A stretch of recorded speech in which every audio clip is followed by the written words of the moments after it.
झाले तुमचे? बारामती आणि पुण्याच्या आजूबाजूला अर्थसंकल्प सादर करणारा उपमुख्यमंत्र्यांचा नुकताच राज्याचा अर्थसंकल्प सादर झालाय।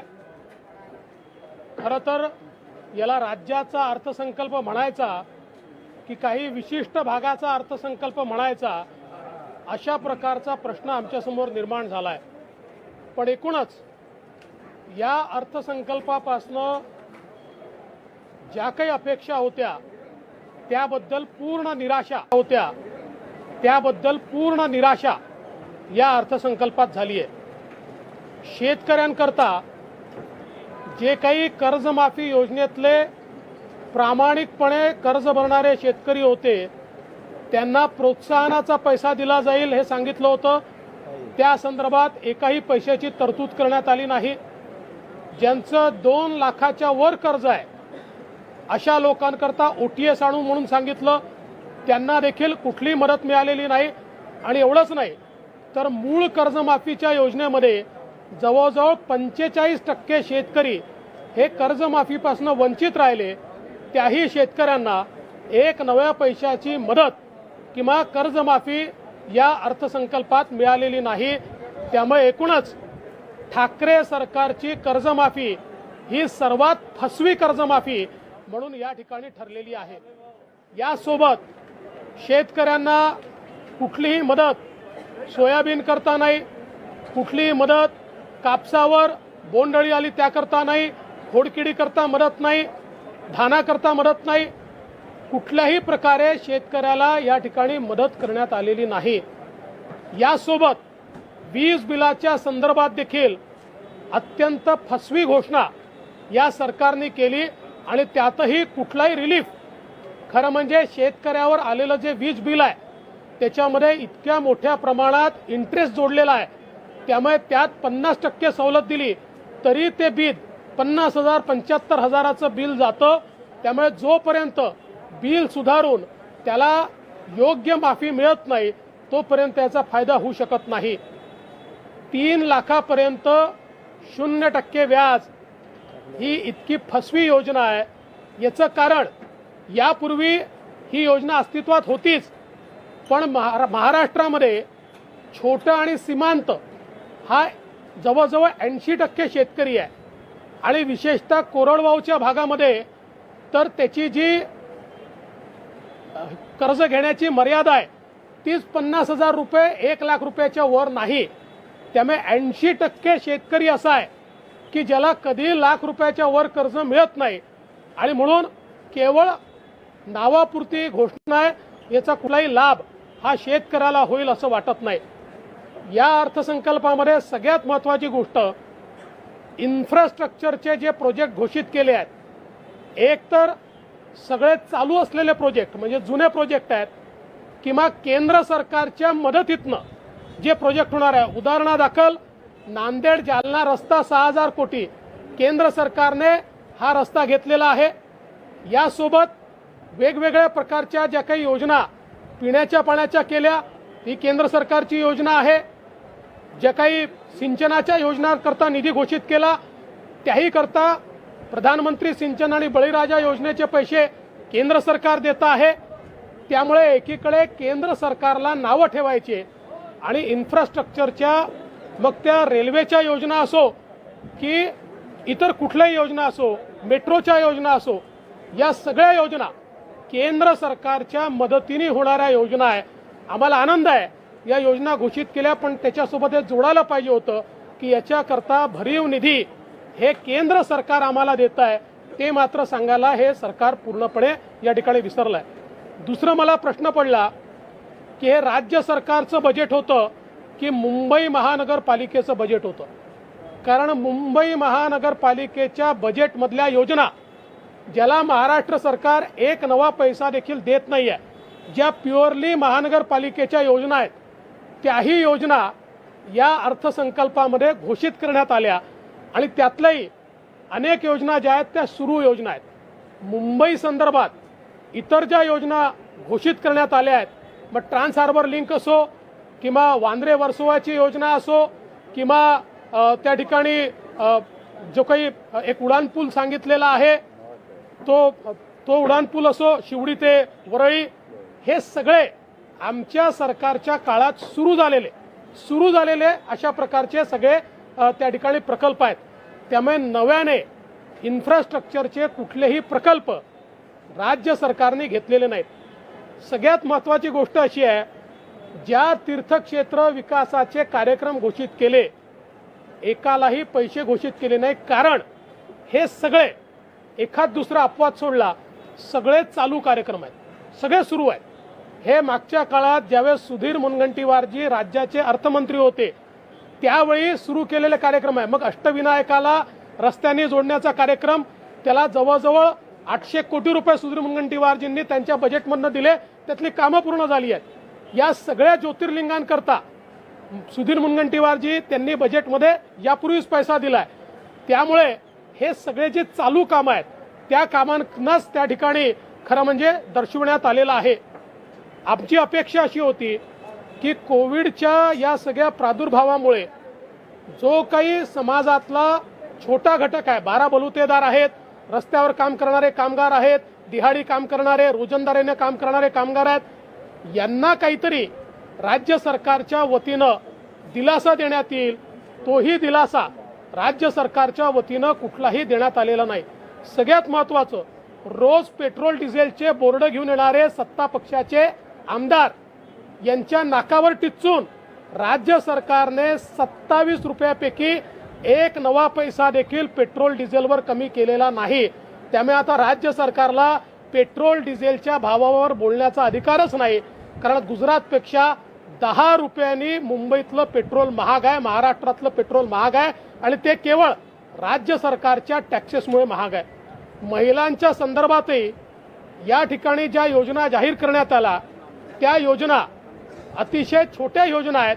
ठीक आहे, तरी देखील काही योजनांचं आम्ही स्वागत करू, परंतु यातही कुठलीही प्रभावी योजना ही मात्र राज्य सरकारच्या वतीनं घोषित करण्यात आली नाही.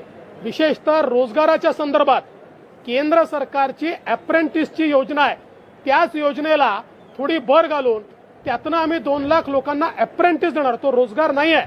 त्याच्यात आपण जर मागच्या काळात बघितलं दरवर्षी 1 लाख लोक तसेही केंद्राच्या योजनेत अप्रेंटिस म्हणून 3 महिने 6 महिने किंवा वर्षभराकरता काम करतायत. यातनं रोजगार नाही आहे, यातनं केवळ प्रशिक्षण आहे. त्यामुळे त्याला रोजगार सांगून जणू काही आम्ही रोजगार उपलब्ध करून देतोय अशा प्रकारे जे या बजेटमध्ये सांगण्यात आलं आहे हे पूर्णपणे धादांत असत्य आहे. एकूणच या बजेटमध्ये जी अपेक्षा होती, ज्याप्रमाणे केंद्र सरकारने कोविडवर मात करण्याकरता प्रचंड त्या ठिकाणी पायाभूत गुंतवणूक केली, ती गुंतवणूक दिसत नाही. एकाच गोष्टीवर मी समाधान व्यक्त करतो, पण ते देखील तेव्हाच व्यक्त करीन ज्यावेळेस खरंच ती तरतूद केली जाईल. नागरी भागाकरता नवीन अभियान या सरकारनं जे काही आरोग्याचं सुरू केलं आहे आणि आरोग्य संचालनालय नागरी भागाकरता तयार करण्याचा जो मनोदय आहे तो निश्चित योग्य आहे, पण त्याला खरोखर पैसे मिळाले तरच त्याच्या संदर्भात आम्ही समाधान व्यक्त करू शकू. एकूणच कुठलाही नवीन प्रकारचं एकही योजना या ठिकाणी सरकार सुरू करू शकलेलं नाही. कोविडच्या काळामध्ये जे काही अर्थव्यवस्थेला चालना देण्याकरता पायाभूत गुंतवणूक वाढवली पाहिजे. केंद्राच्या गुंतवणुकीच्या व्यतिरिक्त राज्य सरकारची कुठली गुंतवणूक नाही. आदिवासी आणि सामाजिक न्याय या दोन्ही विभागांना केवळ त्या ठिकाणी जे पैसे देण्यात आले आहेत ते रेग्युलर योजनांचे देण्यात आले आहेत. एकही नवीन योजना या दोन्ही विभागाच्या अंतर्गत राज्य सरकारने सुरू केलेली नाही. त्यामुळे कुठल्याही घटकाकरता काहीही न घेऊन आलेला केवळ लिपापोती करणारा अशा प्रकारचा अर्थसंकल्प आज अर्थमंत्र्यांनी जाहीर केलाय. शेतकऱ्यांची निराशा आहे, सामान्याची निराशा आहे, तरुणांची निराशा आहे, मागासवर्गीयांची निराशा आहे. अतिशय निराशाजनक अशा प्रकारचा अर्थसंकल्प आहे. सर, मुख्यमंत्री आज महाराष्ट्र का जो बजट महाराष्ट्र सरकार ने दिया है, केंद्र सरकार की योजनाओं के सिवाय इसमें कुछ भी नया हमको दिखाई नहीं पड़ता. कोविड में जिन लोगों को तकलीफ हुई ऐसे छोटे छोटे घटकों के लिए कोई योजना नहीं है. किसानों को जो कर्ज माफी देने की बात की गई थी वो कर्ज माफी किसानों को नहीं मिल पाई, उसमें भी कोई नई बात इस सरकार ने नहीं कही है। उसके साथ साथ युवाओं के लिए कोई नई बात नहीं है। पेट्रोल डीजल के भाव सबसे ज्यादा आज महाराष्ट्र में, गुजरात से 10 रुपए पेट्रोल का भाव महाराष्ट्र में ज्यादा है, उसमें भी 1 रुपए की भी कमी इस सरकार ने नहीं की है।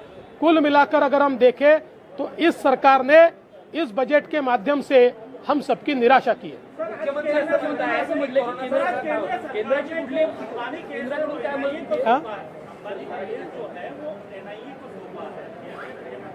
देखिए, मुझे इसकी जानकारी नहीं है, पर आप लोग अगर बता रहे हैं तो हो सकता है कि वो एनआईए को गया हो। तो मेरा मानना ऐसा है कि हम तो राज्य सरकार से ये चाहते थे, क्योंकि इसमें टेरर एंगल है, तो टेरर एंगल के कारण वो जाना चाहिए था। अगर वो लिया होगा तो ठीक ही है। सर, मुख्यमंत्री असं म्हणतात की केंद्राकडून मला माहिती नाही, मी माहिती घेतली. मुख्यमंत्री असं म्हणतात की केंद्राकडून काय येणार आहे याची वाट न बघता कुठलंही रडगाण न घालता आम्ही अर्थसंकल्प सादर केला. हे अर्थसंकल्प हेच रडगाण आहे.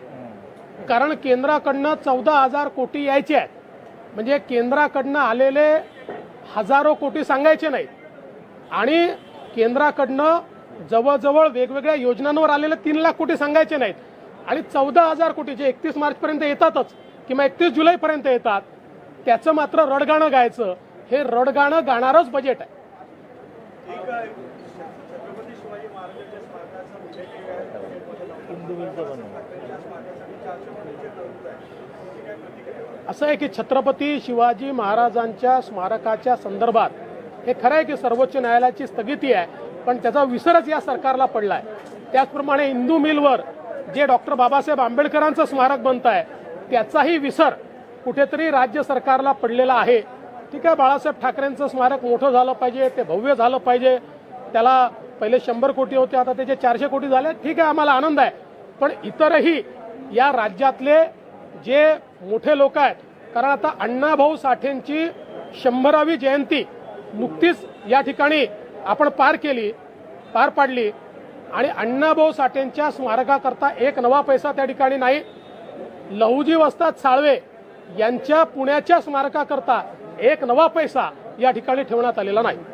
पेट्रोल डीजल का भाव के बारे में तो बात कही गई, परंतु सिलेंडर के बारे में भी कहीं पर भी उल्लेख नहीं हो रहा.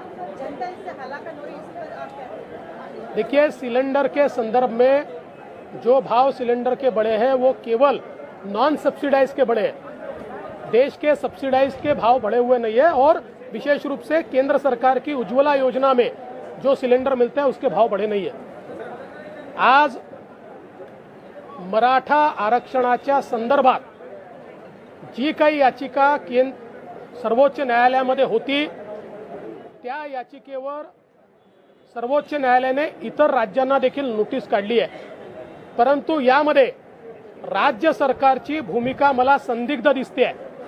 याचं कारण उच्च न्यायालयामध्ये राज्य सरकारला अशा प्रकारचा कायदा करण्याचे अधिकार होते का?